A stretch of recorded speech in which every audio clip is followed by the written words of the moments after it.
Over eating, বেশি খাওয়া হয়ে গেছে আর তার জন্য কষ্ট হচ্ছে পেটে বা শরীরে? মেনে চলুন এই কটা পন্থা।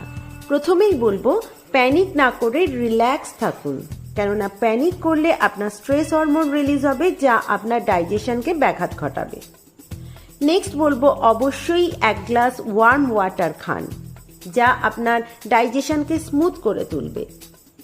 নেক্সট, পারলে 20 মিনিটের ওয়াকিং করুন, খুব হালকাভাবে। শরীর নড়াচড়া করলে সহজ হবে আপনার ডাইজেশন।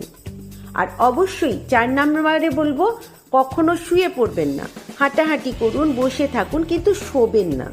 আর লাস্টলি বলবো, কার্বনেট ড্রিঙ্কসকে অ্যাভয়েড করুন, অর্থাৎ কোল্ড ড্রিঙ্কস জাতীয় কোনো কিছু। আমার ভিডিওটাকে লাইক এবং শেয়ার করুন, আর গার্গী ফিটনেস হাবকে অবশ্যই ফলো করুন। ওভার ইটিং, বেশি